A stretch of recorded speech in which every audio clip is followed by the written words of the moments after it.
Channel. Hello everyone, welcome back to my YouTube channel. उम्मीद है कि आप सब अच्छे होंगे और स्वस्थ होंगे। हमारा आज का जो टॉपिक है वो है हमारा जनरल कैरेक्टरिस्टिक ऑफ सॉलिड या फिर प्रॉपर्टीज ऑफ सॉलिड। ये बोर्ड एग्जाम के पॉइंट ऑफ व्यू से या फिर ऑब्जेक्टिव के पॉइंट ऑफ व्यू से मोस्ट इंपॉर्टेंट है और ये 2 मार्क्स का सवाल पूछा गया ऑलरेडी। तो हमारा टॉपिक जो है जनरल कैरेक्टरिस्टिक्स ऑफ सॉलिड। अगर जनरल कैरेक्टरिस्टिक्स ऑफ सॉलिड नहीं लिखेगा तो लिखेगा प्रॉपर्टीज ऑफ सॉलिड। सॉलिड का गुण, ठोस पदार्थ का गुण होता क्या है। फर्स्ट इसका जो प्रॉपर्टीज है, they have definite mass, volume and shape. ये जो सॉलिड जो होता है उसका मास जो होता है डिफिनिट होता है, निश्चित होता है, साथ में उसका वॉल्यूम भी निश्चित होता है एंड शेप भी निश्चित होता है। कैसे? जैसे में अगर मान लिया जाए दिस इज मार्कर, ये मार्कर जो है क्या इसका मास डिफिनिट है? अगर आप देखो, अगर ये शुरुआत में जो बन करके आया है, मान लिया जाए ये होगा 100 ग्राम का, क्या अभी मेरे पास है तो क्या 100 ग्राम नहीं है, 100 ग्राम ही है। तो आपके अराउंड में जितना सॉलिड है उन सबका जो मास होता है, द्रव्यमान होता है, वो निश्चित होता है। अगर इसके वॉल्यूम की बात किया जाए तो वॉल्यूम भी इसका क्या होता है, डिफिनिट होता है, निश्चित होता है। अगर हम शेप की बात किया जाए तो शेप इसका भी क्या है, निश्चित है। मान लीजिए बना उस टाइम था कुछ और अभी मेरे पास कुछ और है, नहीं, इसका भी जो शेप है और डिफिनिट है। अगर बोर्ड की बात करें हम तो बोर्ड भी क्या है, सॉलिड है। तो इसका शेप आप देखो, क्या शेप ये बदल जा रहा है। ये नहीं कि कुछ टाइम के बाद, कुछ साल के बाद ये थोड़ा नीचे मोटा हो गया है, ऊपर पतला हो गया है, या फिर कुछ बढ़ गया, घट गया, ऐसा तो नहीं। ये भी क्या होता है, डिफिनिट होता है। तो फर्स्ट प्रॉपर्टीज जो आ जाता है, they have definite mass and volume, they have definite mass, volume and shape. इसका जो तीनों चीज जो होता है वो डिफिनिट होता है। उसके बाद हमारा जो अगला पॉइंट है, अगला जो प्रॉपर्टीज है, intermolecular distance of its particle are short. जैसे में सॉलिड जो है कई स्मॉलेस्ट पार्टिकल के मिलने से बनता है, कॉन्स्टिट्यूट होकर बनता है। तो ये जो स्मॉलेस्ट पार्टिकल है उसके बीच में जो डिस्टेंस है काफ़ी ज़्यादा शॉर्ट होता है। जैसे में आप मार्कर की इमेजिन करो ना, मार्कर जो है कई छोटे छोटे पार्टिकल के मेल से बना है। अब इसके जो पार्टिकल के बीच आपस में जो डिस्टेंस, क्या आपको दिख रहा है? नहीं, क्योंकि इसका जो डिस्टेंस जो होता है काफ़ी ज़्यादा शॉर्ट होता है। फॉर एग्जाम्पल जैसे ये हमारा जो मार्कर है, मार्कर इस तरह से आपका इस तरह से बना है, लेकिन ये शुरुआत में अगर बात करें ये कई पार्टिकल के मेल से बना है, लेकिन ये पार्टिकल इतना आपस में ज्वाइंट हो गया है जिसके कारण इसका जो डिस्टेंस है पता नहीं चलता है। तो इसका इंटरमोलिकुलर डिस्टेंस जो होता है काफी शॉर्ट होता है। उसके बाद है दे आर इनकम्प्रेसिबल। और उसके बाद तीसरा पॉइंट है its intermolecular force are strong. जैसे में इसका मोलिकुलर डिस्टेंस शॉर्ट होने का क्या कारण है, इसमें अगर देखें पार्टिकल के बीच में इसका जो इंटरमोलिकुलर फोर्स है, इंटरमोलिकुलर फोर्स किसको कहते हैं। बट यहाँ पर देखो ये दो, आपका मान लीजिए कि एक बहुत बड़ा सॉलिड बनता है, इसमें दो पार्टिकल, मान लेते हैं कि दो पार्टिकल है, और ये पार्टिकल के बीच जो आपस में जो फोर्स होता है, ये जो जिस फोर्स से बंधा होता है एक दूसरे से, वो फोर्स काफी ज्यादा स्ट्रॉन्ग होता है जो जल्दी इसे टूटने नहीं देता है। तो इंटरमोलिकुलर फोर्स काफी ज्यादा स्ट्रॉन्ग होता है compare to liquid and gas. जैसे में लिक्विड का जो इंटरमोलिकुलर फोर्स होता है स्ट्रॉन्ग नहीं होता है। जैसे हम आप वाटर को देखेगा, वाटर को इस तरह से करेंगे तो अलग हो जाएगा, या फिर आप कोई भी गैस वगैरह का देखेगा तो उसके जो पार्टिकल के बीच जो इंटरमोलिकुलर फोर्स जो होता है वो काफी ज्यादा वीक होता है compare to solid. They are incompressible. उसके बाद हमारा 4 नंबर का प्रॉपर्टीज है, दे आर इनकम्प्रेसिबल। ये जो सॉलिड होता है वो इनकम्प्रेसिबल होता है। What is the meaning of incompressible? Compressible और इनकम्प्रेसिबल का क्या मतलब होता है? जैसे में आप एक इमेजिन करो, अगर मैं बैलून को लूँ, बैलून का आप क्या करो, उसे कंप्रेस कर सकते हो, या फिर आप पानी को लो, पानी को आप कंप्रेस कर सकते हो, उसे दबा सकते हो, लेकिन क्या आप इसे दबा सकते हो? अगर तुम बोले हाइड्रोलिक मशीन लाएगा, मारेगा, तुरंत दब जाएगा, तो ऐसे आपका कोई प्रॉपर्टीज काम नहीं करेगा सॉलिड का। तो इसकी अगर बात करें हम जनरली, अगर देखा जाए तो ये जो सॉलिड होता है वो आपका इनकम्प्रेसिबल होता है। कंपेयर किससे कर रहे हैं?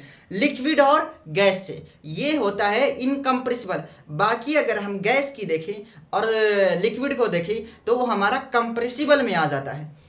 तो यहाँ पे ये जो सॉलिड होता है दे आर इनकम्प्रेसिबल, इसे आप कंप्रेस नहीं कर सकते हो। फॉर एग्जांपल अगर मान लीजिए बोर्ड को अगर मेरे को कंप्रेस करना है, क्या कंप्रेस कर सकते हो? दबा सकते हो, पुचका सकते हो? आप जनरली नहीं कर सकते हो, लेकिन आप ज्यादा एक्सटर्नली फोर्स लगा देते हो तो आप उससे तो हो जाएगा। लेकिन यहाँ पे हम वैसा इस्तेमाल नहीं करें। अगर आप मान लीजिए कि सॉलिड का जो मास होता है डिफिनिट होता है, ये समथिंग शेप डिफिनिट होता है, तो आप इसे कंप्रेस करके काफ़ी ज़्यादा शेप जिस तरह से भी कर सकते हो, लेकिन यहाँ पे हम उसका डिफिनिट की बात कर रहे हैं। तो यहाँ पे कंपेयर टू लिक्विड और गैस की बात कर रहे हैं, तो they are incompressible, they are rigid. ये जो सॉलिड होता है वो कठोर होता है, ये भी ध्यान रखना। It's melting and boiling point high, इसका जो मेल्टिंग और बॉइलिंग पॉइंट जो होता है वो हाई होता है। अब सवाल उठता है कि मेल्टिंग पॉइंट और बॉइलिंग पॉइंट क्या होता है। पॉइंट एक जनरली आपका फिक्स, जैसे मैं अगर मान लीजिए बोला 1 पॉइंट पे है, 2 पॉइंट पे है, 3 पे है, 4 पे, इस तरह से पॉइंट फिक्स है।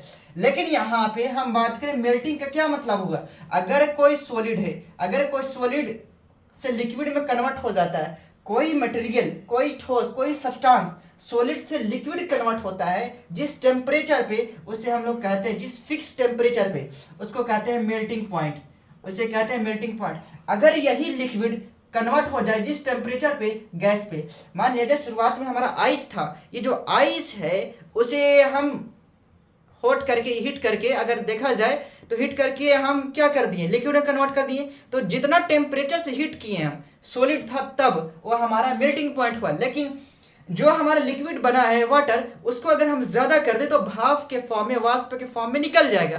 तो हम लिक्विड को वाष्प बनाने में जितना टेम्परेचर, फिक्स टेम्परेचर के इस्तेमाल किए हैं, वो हमारा आ जाएगा, यहाँ से यहाँ तक जाने का जो प्रोसेस है वो हमारा बॉइलिंग पॉइंट में आता है। Melting point and boiling point, its density are high. और ध्यान रखना कि सॉलिड का जो डेंसिटी होता है वो जनरली हाई होता है। अब हमारा ये हमारा पॉइंट इंपॉर्टेंट है, ध्यान रखना। It's constituent particles, constituent particles में कौन हो सकता है, एटम। एटम ध्यान रखना कि इस पर जनरली कोई चार्ज नहीं होता है, जैसे में hydrogen atom, nitrogen atom, sodium atom, ऐसे हमारा 118 एलिमेंट है, ये सारे जनरली अगर इसका सिंगल फॉर्म, ये आपका एटम है। आयंस किस पर होता है, आयंस जिस पर पॉजिटिव और नेगेटिव चार्ज होता है, जैसे में अगर हम इसको देखें, Cl chloride ions, sodium ions, इसी तरह से एटसेट्रा।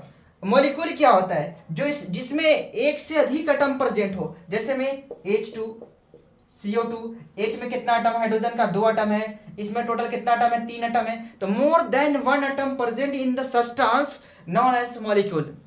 तो किसी भी एलिमेंट का या फिर किसी भी डिफरेंट एलिमेंट के कंबाइन से आपका मॉलिक्यूल बन जाता है, अणु जिसे हम कहते हैं।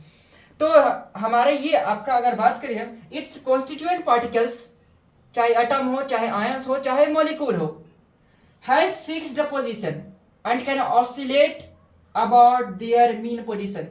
इसकी अगर बात करें हम, इसका जो कॉन्स्टिट्यूएंट पार्टिकल है, एक सॉलिड जो छोटे छोटे कणों से मिलकर बना है, चाहे वो कण एटम हो, चाहे आपका आयंस हो, चाहे मॉलिक्यूल हो, उसका जो पोजीशन होता है वो फिक्स्ड होता है। जैसे में अगर मान लीजिए सॉलिड है, ये जो मार्कर है सॉलिड है, इसमें भी कई कॉन्स्टिट्यूएंट पार्टिकल के मेल से ये आपका सब्सटेंस बना है, मार्कर है। क्या इसका पार्टिकल क्या फिक्स्ड नहीं है, क्या इसका पार्टिकल फ्लो कर रहा है या फिर इसका पार्टिकल उड़ जा रहा है, ऐसा तो बात है नहीं। तो इसका जो पार्टिकल का जो पोजीशन है फिक्स्ड है, इन्हें कि यहाँ पे अभी भरल है तो इरानियन यहाँ पे खाली हो जाए, नहीं, ये आपका पोजीशन इसका फिक्स्ड है।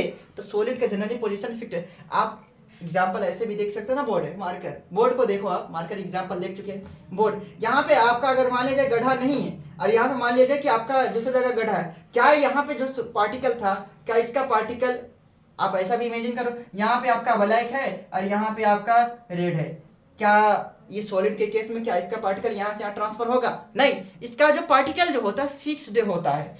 तो बोलता है it's constituent particles have fixed position and can only oscillate about their mean position, और अपने मीन पोजीशन पे ही वो ऑसिलेट कर सकता है।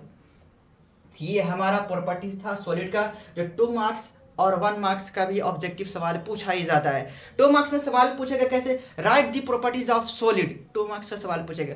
यहाँ पे अगर 1 मार्क्स का ऑब्जेक्टिव कैसे पूछेगा, सॉलिड का पूछेगा कि solid which of the following substance have definite mass, या फिर पूछेगा which of the following substance have definite mass, volume and shape. Option A solid, option B liquid, option C gas, option D not. हमें क्या मारेगा, तो जिसके पास mass, volume and shape सारे कुछ डिफिनिट हो तो ये हमारा सॉलिड के कैटेगरी में रखा जाता है। ऐसे कई ऑब्जेक्टिव आपसे पूछा जा सकता है। Its intermolecular force are strong, इसका जो इंटरमोलिकुलर फोर्स है कंपेयर टू लिक्विड और गैस यह स्ट्रॉन्ग होता है।